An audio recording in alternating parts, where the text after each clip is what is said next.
Anyone who's ever had a long-term goal and tried to get their results, reach their goals simply by willpower, forcing themselves through it, know that that is a dead end street. It's never worked for me, and it's never worked for anybody long term with whoever I've talked to. It's just not a successful strategy. But today we're going to dive into a topic that is going to help everybody reach their goals because it's how you can stay motivated for the long haul. The short bursts of inspiration are easy, but sustaining drive over months or years, where it's most important to reach your goals, that's where people fall short. We're going to break down the practical strategies to keep your focus sharp, your energy steady, and your goals within reach. Because today I have a phenomenal guest, Allan Misner, with me, and he's going to tell his own story and the strategy that he's used and is now employing with his clients to help them reach their goals too. Allan, thanks for being here. Thank you, doctor. Call me John, please. Okay, John. And we met just the other day. You had me on your podcast, and I had such a great time. Make sure you give a plug for your podcast so they know where to find that. But I had such a great time and learned about you. I wanted to make sure I shared your information and story with people too. Yeah, I appreciate that. It was a really good interview.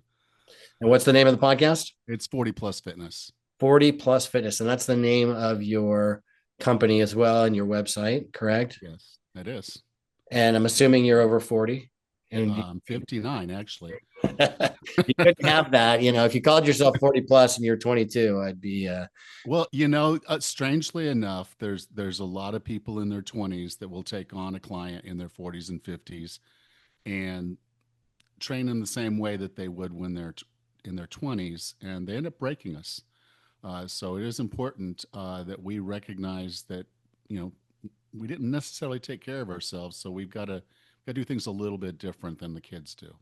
And so your profession is taking people and getting them in shape, correct? But I know that that's Yeah. only physically in shape. That's how it appears on the outside, but it's so much more than that. Well, it's losing weight and it's getting in shape, but the reality of all of this, and it's kind of the funny secret of all of it. It's not about the workouts. It's not about what you eat. It's your mindset. If you don't have the right mindset going into this, it just doesn't happen for you. You can know all the science, you can know all the things, but if you don't have yourself organized right, you're not going to stick. And so what is that mindset? It's looking at this as a way of thinking about your fitness is not about exercise and doing the workouts and things like that, but thinking about your long-term best life. What do you want to be when you grow up? And I'll tell you a story. Okay, so there's this guy, John. I mean, I'm sorry, this guy, crap, Glenn. And so Glenn loves golf, and I'm sure this a lot of people can relate. They love sports too, and they play the sports. Well, Glenn loved golf. He played every day. He loved golf more than people. He played every day until he was about 80, and then his balance and his strength gave out, and he couldn't play well. He couldn't play. He couldn't swing the club. So he had to give up the sport. Now, a lot of people say, oh, well, Glenn's 80 years old. At some point, you got to hang up the clubs, right? Get rid of them. He lived until he was 95, which means Oh. the last 15 years of his life, he wasn't doing the thing he loved the most. Now, that's tragic enough. But when Glenn was 90, he couldn't make it from his chair to the bathroom in time. And he lived in this assisted care apartment. So he was by himself in an apartment, but he had assisted care. And he would have to call him up because he couldn't clean himself up either. And because this was happening, he was so embarrassed, he didn't want people to visit him the last 5 years of his life. And I didn't get to see my grandfather the last 5 years of his life because he didn't do little things early in life to make sure he could do big things later. What an impactful story. And I've taken away from my parents as they've aged, my grandparents, my mother-in-law, seeing the choices that they've made. And I've intentionally tried to do some things different so I can age better. And I think that there is a more of a consciousness around that in our generation and in younger generations. And that story is really impactful. and meaningful, and I'm sure it's getting, people's attention. What the difference though that I see in somebody in their 80s though and somebody in their 20s, 30s, 40s, and 50s is that a lot of people in their 70s and 80s who I've talked to, they have a lifetime of trying, a lifetime of wanting to do better, a lifetime of talking about changes and never actually succeeding in implementing them. So where do people get hung up? Because nobody wants that story in their own life. Nobody wants to No. end up that way. I want to be able to wipe my own butt when I'm 105. So yeah, nobody wants to live that way. Nobody wants to lose the things they love. No one wants to lose who they are and their family and everything else. So we have to do something a little bit different. And change for the human being is one of the hardest things we can do. We are wired to stay the same. So change is very, very hard.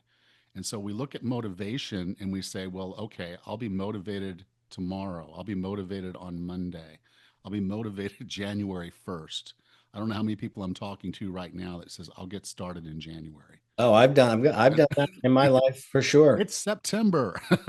I'm sorry. I mean, probably not when this goes live, but we're recording this in September. And if you're going to wait till January to get started, you're losing a lot of ground because as we get older, we're not getting better unless we're doing things to be better.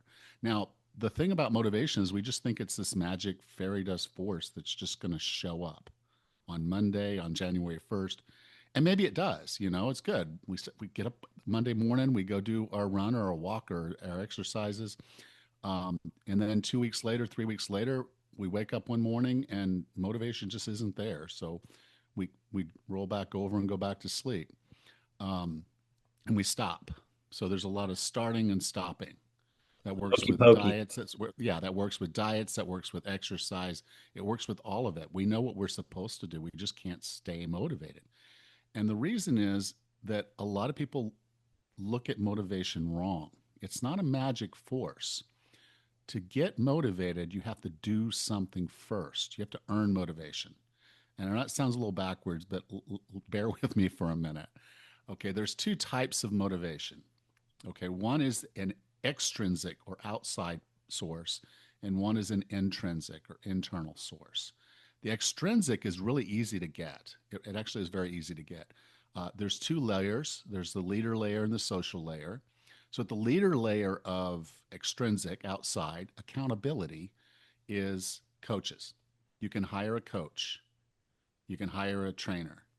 And because you know that trainer's going to be there looking over your shoulder, you show up and you do the work. Okay. You can hire a nutritionist and they can provide you with some meal plans. You stick to those meal plans, you see results. So that accountability can get you in the game really quickly and hold you there for a while. The other is a social layer, and this is the people around you. Now, when I say the term peer pressure, most people think of peer pressure as a bad thing. Peer pressure is only a bad thing if you're surrounding yourself with bad peers. If you've got good peers, they hold you in the game. So, joining a run group, going to a spin class, going to a fitness class, a swim, aqua aerobics, anything you enjoy with people that you care about, you begin to care about, you show up because they're expecting you there. If you don't show up, they're probably going to message you and say, hey, where are you? What happened? You okay? Because they worry about you. So you're going to show up because you have that accountability. So that's those two are the easiest. You hire the coach or you join a group. The problem is they're also weak. I had this client, it was so funny. She said, I'm going to walk with my sister. Okay. So she's going to walk 3 days a week, 30 minutes with her sister. And I'm like, good. So I noticed on Wednesday that she had not walked once. So I messaged her and said, hey, it's Wednesday and you haven't walked once this week. What's going on? Her response back to me was classic. She said, my sister twisted her ankle so I couldn't walk. Wow. Yes. Her accountability partner was gone. So she didn't have that. So it was gone. Motivation was gone. Okay. So we know that accountability is quick and easy, but it also can be quite fleeting. You you don't rehire your coach, your sessions are over, you stop. You don't, the group disbands or someone gets hurt and they're not there for you, you stop. So we want to start working on the internal, intrinsic, which is what I call self efficacy. Okay, so now self efficacy is harder. And if we try to just do it, just gut check it, that's where we're at. And it's really hard to do that from ground zero. Okay. Now, at the leader level of that is called self management. And this is where we put strategies and tactics in place. Let me ask you a quick question because I'm Sure. not clear. What does gut check it mean? Well, sort of just gut it out, just do it. We just willpower. Got it.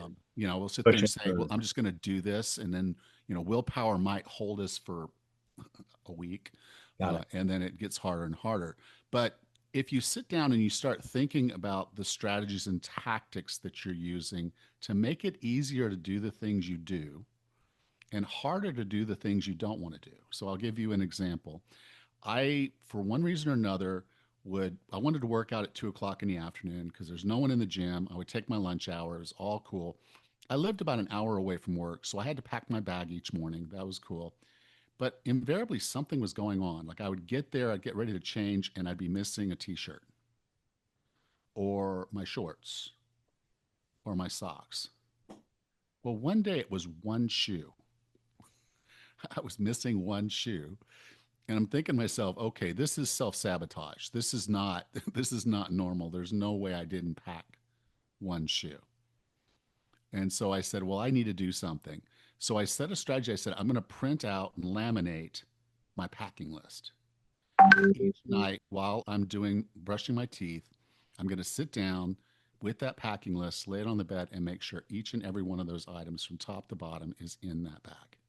And then put the packing list in the bag and take the bag over by the door. So I would almost have to trip over it getting out of the door. And I never had a problem with my bag being packed again, and I didn't miss another workout. Yeah, it's fascinating to hear you talk about that because over the years I've tried to improve as a person, as a human myself, so I can reach my goals easier and create these habits. And a habit really is something we do without having to think about it. And unfortunately, people have unhealthy habits. So it's easier to maintain unhealthy habits and unhealthy lifestyles instead of changing. And the strategy that you just talked about is phenomenal. It's one that I learned years ago as well, and it carries over to other areas of my life. Uh, for me, it was working out. I would put my workout clothes in the middle of the room, the bedroom, so I didn't have to walk all the way into my closet. I had to walk over them. So even just saving a few seconds of time helped me be able to stay on course and continue to regularly exercise. And then my body got used to it, my brain got used to it, and it became a habit. And now if I'm not exercising regularly, I feel like something's wrong. Right. So what you're talking about there is now the social layer of self-efficacy of the internal. And this is where the habits and values instilled are Hmm. about the thing that you're doing. So, example I like to give is a woman starts walking for 30 minutes with her sister, okay? And then eventually they start adding a little jog. Hey, let's jog to that street sign, that kind of thing. And so they add some jogs in there. And as they go, there's more jogs, and then there's more jogs. And eventually they're jogging more than they're walking. They decide to do a 5K. So they sign up for a 5K, they get their medal, they get the banana and the juice, and they just have a great time. So they sign up for the next one. And now they're buying the shoes and the clothes and the goo and stuff like that, but they just now they're in it. And so they're a runner. Well, what do runners do? They run. They run. You wake up in the morning and you go for a run, and it's normal. And if you can't run, it actually feels weird Yeah. because you now have identified as that person. So when we look at the four quadrants I just explained, so you have accountability at the leader level, which is a coach, accountability at the group level, I mean at the social level, which is a group of peers that are going to keep you accountable. And then over here, you're building self-efficacy by adding friction to things you don't want to do and removing friction from the things you do want to do. So it gets easier and easier. Over time, you build the habits and values and begin to identify as that. So sometimes I'll see online where a guy will seem kind of brusque where, well, someone will ask, well, I can't stick to my diet. I can't stick to my workout program. And someone will just say, well, you just have to have discipline. Well, discipline's the wrong word. To discipline means to punish. Okay. The real word, what happened is what this guy doesn't recognize is back when he was 14, when he first walked into a gym, he had the group with him because it was his buddies going in that gym with him. There was probably some old man in there, some man in there that gave him some advice and guidance that was in there every day and keeping up with him. And so they had that accountability, that coach. And over time, they just built it into their systems and process. This is when I go to the workout. This is when I do that. And then over time, they identify as a gym rat or a weightlifter or bodybuilder or however they did. And they've never lost that. So they think it's discipline, but what it really is they went through that motivation map years and years ago to develop who they are and they identify as that person. So they don't even think about not doing it. So it's a mindset that you can develop. It just takes those tools and that time to work your way through it. Accountability is the easiest way to start, but it's not where you want to stay. You want to build the self-efficacy so it sticks. Now you've come by this education and learning, and I've read a lot of books. I've interviewed a lot of experts like yourself. I've never heard anyone articulate it quite like you do, and I'm loving it. Your take on it and how systematically you're breaking it out and making it easy not only to understand but probably also to create the tactics and the steps to change to reach the goals. But you didn't wake up one day and just suddenly have all this information in your No, head. no. You've come by this quite honestly, and I would love for you to share your story because it's relevant and important. Okay. So I was 39 years old and I should have been the happiest man on earth. I had just scored a C suite job with a Fortune 500 company. I was making really good money, um, but I was miserable. I went to a timeshare. I went to a resort and they had a timeshare. I literally just walked in and walked straight upstairs and bought one. I didn't even play with it because what I knew was I had not taken a vacation in 3 years. And I said, well, if I am paying for a timeshare, I'm going to at least come here for 1 week out of each year. And so I bought that timeshare, and then I saw on the calendar that they had volleyball, sand volleyball, each morning at 10 o'clock. And so that next morning, I was really excited. I went out there because I haven't played volleyball at that point in about 10 years, but I loved the sport and I was really good at it earlier. So I get out there on the court and I couldn't make it through a whole game. When the game was over, I literally sat there and I almost had them call a medic, an ambulance. Wow. I didn't feel good, and I didn't. Being a man and ego and not the smartest thing. But the next morning, I'm sitting on the beach and I'm mad at myself. And the words that were in my head, the anger, the voice, the internal dialogue. Okay, he's mean. He's a mean guy. Anyway, so I had kind of convinced myself when I got back I was going to change, and I did try. I did the trying to do the willpower thing, and I tried and I tried and I tried 8 years. 8 years, I tried, and sometimes I'd see a little bit of a success, but I'd always fall back. And so here I was 8 years later. I'm almost 47 years old, and I'm in a hotel and I'm hungover and I'm talking to my daughter, and she had just gotten into CrossFit. And so she says to me, Daddy, will you come watch me do a CrossFit competition? And that question was a kick in the gut because I never thought of myself as a spectator in my daughter's life. I always thought I would be a participant.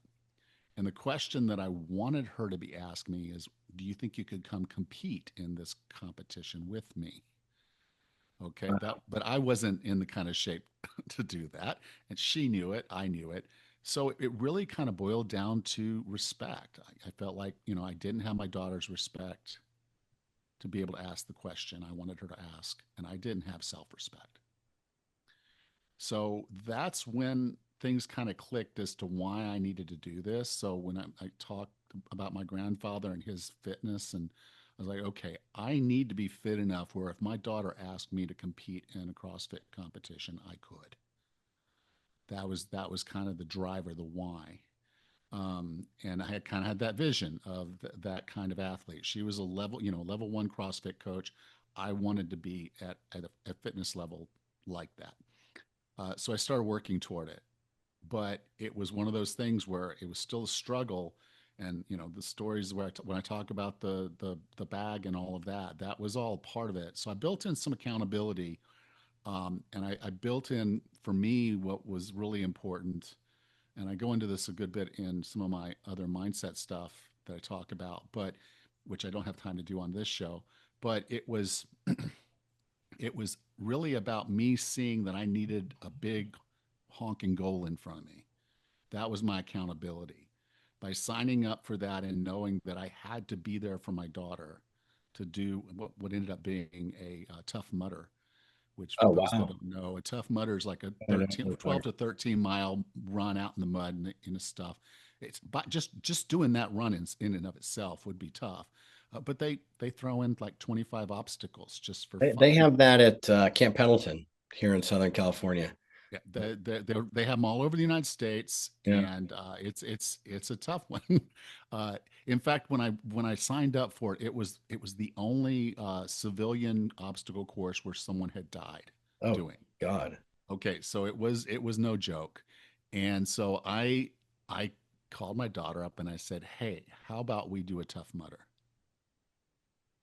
And she was game.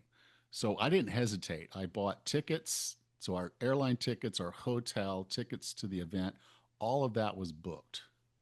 And I now had 8 more months. I'd been working for about 3 months. I had 8 more months to get myself in the kind of shape I needed to be to do that. So over the course of 11 months, I lost 66 pounds of fat and put on 11 pounds of muscle in my mid 40s. Phenomenal. Amazing. And but it was because I had that accountability of knowing that I had to be there for my daughter. And when she got off the plane, the first thing she said to me when she came walking up to me outside, the gate, we used to be able to stand at the gate. I'm old enough to remember that. I But remember she was, that. Yeah. you had to come out of security. She comes out of security. She says, "Daddy, you're skinny." Because I'd lost so much Oh, weight. that must have felt good to hear that.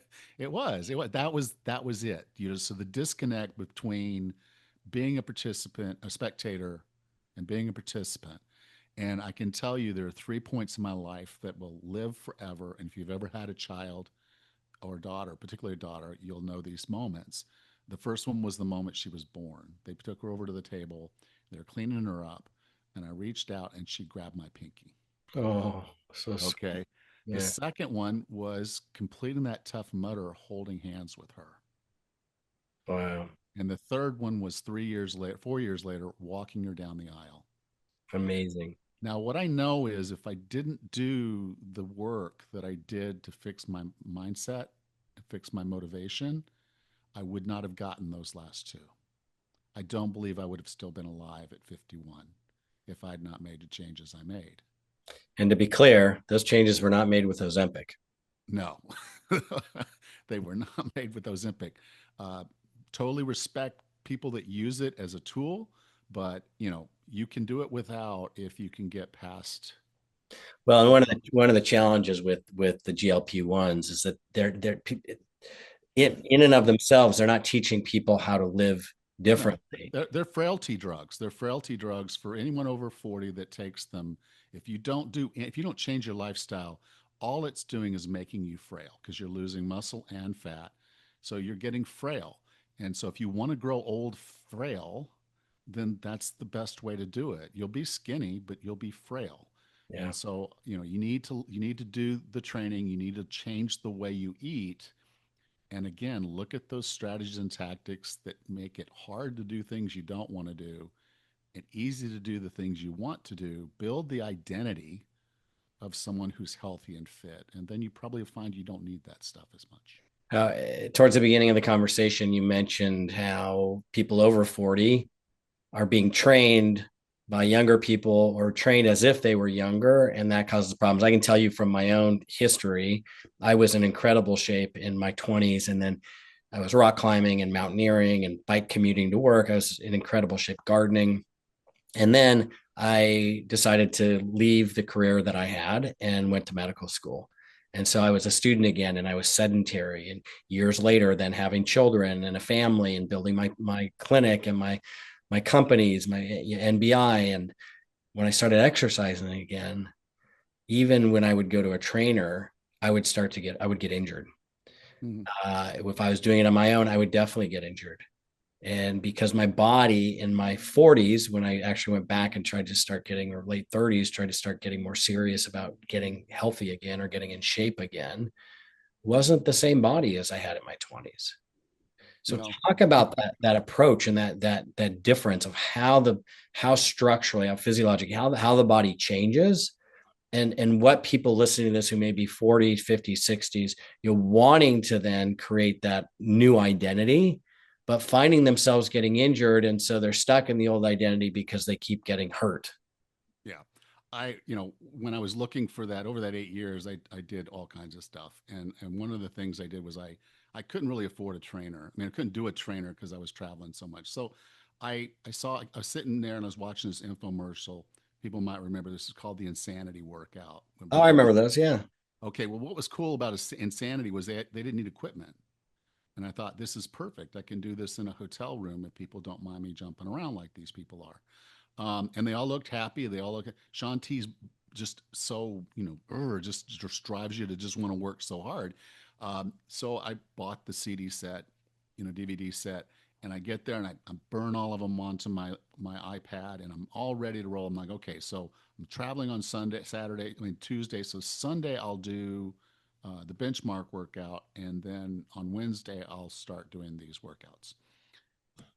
I did the benchmark workout. And the next morning, Monday morning, I had to call off of work. Oh no. I felt like someone had just beat me with a baseball bat all The night. benchmark mark workout benched you. I was done. And so I never did one of those workouts. They were all still on that iPad when I turned it in. I Wow. didn't do one of them, didn't watch a one of them. And so it is that situation where we're not who we used to be. We're not who we think we are. Our bodies are in a different place. Now, the cool thing, and I'll say this, the human body is one of the most magical, wonderful gifts you could have ever been given. It is a machine that heals itself. It is a machine that will get better if you give it what it needs. So And true. so that's the thing to think about. What does my body need? Okay, for resistance training, you need a mild stimulation for muscle growth, meaning you've got to lift some weight, not a lot, but enough where your muscle is working harder than it was before. When it does that harder work, a little bit harder than what it was used to, it will build if you give it protein and time to rest. So when you're older, you're going to need a little bit more rest. So I recommend you not do the same workout, the same muscle group within 48 hours. For some muscle groups, it might take 72. You'll know when you get in there and you're not getting stronger, you probably need more rest time, not harder work. But you do need to do progressive. So you need to slowly be increasing your weights to a point. There is a point where you just don't need to be any stronger. So, you'll get to a point and then it's just mix things up a little bit. Don't just focus on one paradigm. A lot of people will give you the advice, do things you enjoy. Well, if all you enjoy is tennis, you're not going to get physically stronger. Like my grandfather loved golf. He played golf every day, but playing golf every day wasn't enough to keep him playing golf. He should have been doing some other training, some balance training, some strength training, maybe even some agility training, just to be able to play the golf and then later on be able to make it to the bathroom in time. Right. Maybe some speed and endurance work. But we need to get out there and do little bits. So if you go to a gym and you see a trainer, you're going to maybe hire a trainer to teach you how to do a few things, and you see them turn around and reach into a file cabinet without asking you any questions about your physical limitations, run. Okay. You have probably tweaked your knee a few times. They're a little sore. You probably have maybe pulled a muscle here and there. Your back might not be 100%. So you're going to need to do some things to improve those areas so you don't damage yourself. And then the core thing I'll say this is, when we're kids, we can get away with a lot of crap that we can't get away with when we're older. So the form that you use to do the exercises is extremely important. Um, you know, uh, Yeah, those are core elements. But there are safer, easier, better ways to get things done that we need to focus on when we get older.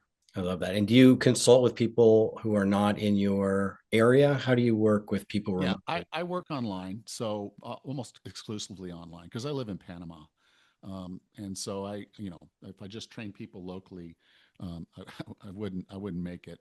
I'm on a little island, so there's not enough people Yeah. for me to train. But that said, I train online exclusively. I have programs to help people with weight loss, with getting stronger, with doing the things they need to do.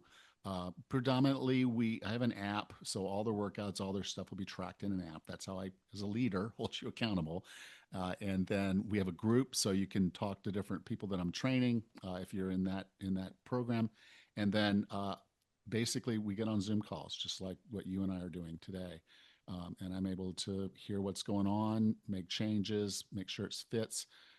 And it's all custom because again, you're coming to me. I don't know what your limitations are. I don't know what equipment you have access to.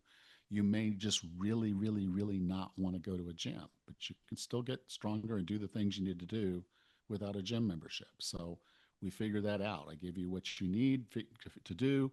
We do it, we tweak it, it gets better and better, and we basically try to get you into that self efficacy phase of life, so you begin to identify as a healthier, more fit person. I love that. And I love that people can work with you wherever they are because there's really no excuse anymore. It used to be you can only work with people in your neighborhood or, down the street at your gym, but that's not the case. And you can pick and find experts in this like yourself who really know what they're talking about, have created the infrastructure and the environment to help people achieve their goals. And I'll do it remotely with some technology. And I'm assuming the app was the way you knew your other client, the woman, hadn't been walking for 3 days. Yeah, yeah. You're tracking that, you're right. So I that's was tracking. I accountability. was tracking it. But the thing is this. The thing is this is um, when I was looking for an answer after with my particularly with my daughter, there was no one doing this. Yeah. I looked for coaches. There were coaches doing bodybuilding, like show prep and cutting, and there were coaches doing the Olympic lifts. But there wasn't anybody looking at general pop, and there definitely wasn't anybody focused on over 40. I was traveling so much; I was really only home about one weekend a month. So hiring a local trainer wasn't even an option for me, Right. even though I had two gym memberships.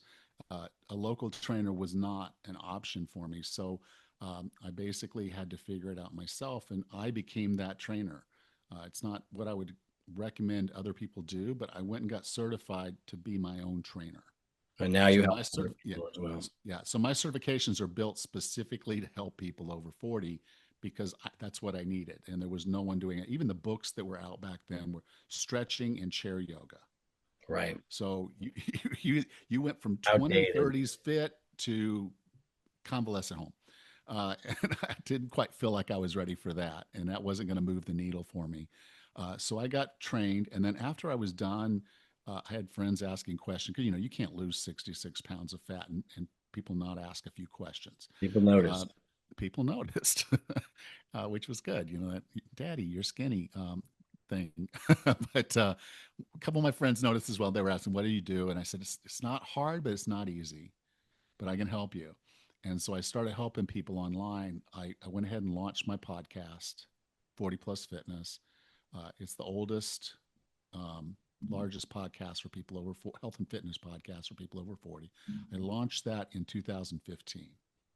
So I've been doing that now for over 10 years. Wow. And the and the online training.